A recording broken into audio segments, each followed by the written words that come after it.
بسم اللہ الرحمن الرحیم۔ Welcome back to our channel. چلیے شروع کرتے ہیں۔ ریگستان کی وسعتوں میں ایک ایسی سلطنت قائم تھی جس کی مثال تاریخ میں نہیں ملتی۔ یہ کوئی عام بادشاہ نہیں تھا، یہ اللہ کے نبی حضرت سلیمان علیہ السلام تھے۔ اللہ تعالیٰ نے انہیں ایسی حکومت عطا فرمائی جو مشرق سے مغرب تک پھیلی ہوئی تھی۔ انسان، جن اور پرندے سب اس کے تابع تھے۔ ہوائیں ان کے حکم سے چلتی تھیں، لیکن ان تمام اختیارات کے باوجود ان کا دل عاجزی سے بھرا ہوا تھا۔ دوسری جانب سرزمین سبا میں ایک طاقتور اور ذہین ملکہ حکومت کر رہی تھی، بلقیس۔ اس کا تخت اس کی بادشاہت کی علامت تھا۔ خالص سونے سے تیار، قیمتی جواہرات سے مزین، اونچے ستونوں پر قائم، 7 دروازوں کے اندر محفوظ مضبوط پہرے داروں کی نگرانی میں رکھا جاتا۔ یہ صرف ایک کرسی نہیں تھی، یہ اقتدار، طاقت اور شان و شوکت کی علامت تھی۔ ایک دن حضرت سلیمان علیہ السلام نے پرندوں کا جائزہ لیا۔ ہدہد موجود نہ تھا۔ جب وہ واپس آیا تو اس نے حیران کن خبر دی، میں سبا سے آیا ہوں، وہاں ایک عورت حکومت کرتی ہے، اسے ہر نعمت دی گئی ہے اور اس کا ایک عظیم تخت ہے، مگر وہ سورج کو سجدہ کرتے ہیں۔ یہ سن کر حضرت سلیمان علیہ السلام نے دعوت توحید کا پیغام بھیجا۔ ملکہ بلقیس کو خط ملا۔ اس نے اپنے مشیروں کو جمع کیا۔ اس نے کہا، بادشاہ جب کسی بستی میں داخل ہوتے ہیں تو اسے تباہ کر دیتے ہیں، تم کیا مشورہ دیتے ہو؟ آخر کار فیصلہ ہوا کہ وہ خود سلیمان علیہ السلام کے دربار میں جائے گی۔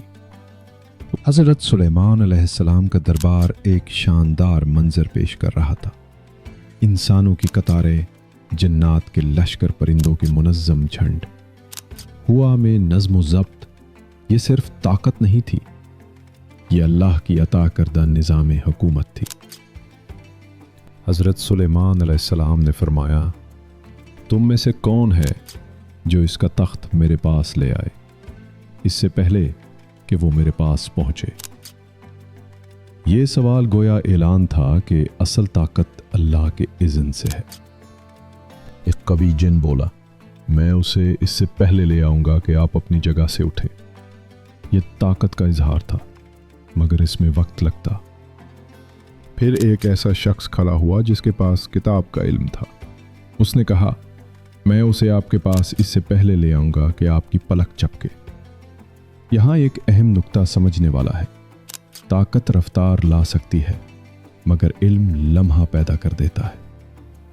حضرت سلیمان علیہ السلام نے نگاہ اٹھائی اور پلک جھپکنے سے پہلے وہ عظیم الشان تخت ان کے سامنے موجود تھا۔ یہ کوئی جادو نہ تھا، یہ اللہ کے حکم سے ہونے والا معجزہ تھا۔ اس لمحے حضرت سلیمان علیہ السلام نے فرمایا، یہ میرے رب کا فضل ہے تاکہ وہ مجھے آزمائے کہ میں شکر کرتا ہوں یا ناشکری۔ یہ جملہ اس واقعے کا مرکزی پیغام ہے۔ طاقت ملے تو انسان بدل جاتا ہے، مگر نبی طاقت پا کر بھی اللہ کے آگے جھک جاتا ہے۔ تخت میں معمولی تبدیلی کر دی گئی۔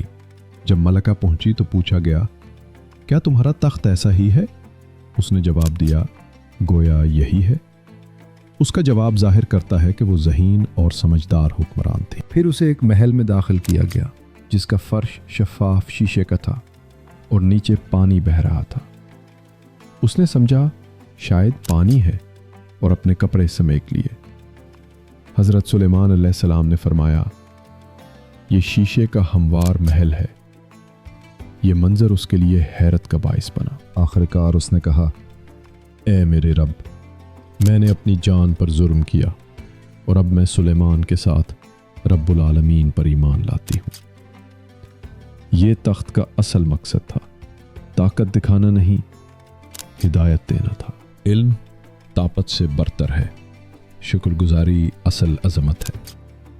دعوت حکمت کے ساتھ دی جائے، اللہ کی قدرت لمحوں میں نظام بدل سکتی ہے۔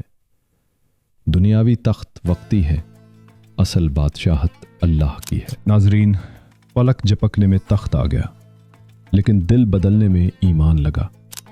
تخت سونے کا تھا، مگر اصل قیمتی چیز ایمان تھا۔ اگر آپ کو یہ مکمل تفسیری بیان پسند آیا ہو تو ویڈیو کو لائک کریں، شیئر کریں اور سبسکرائب ضرور کریں۔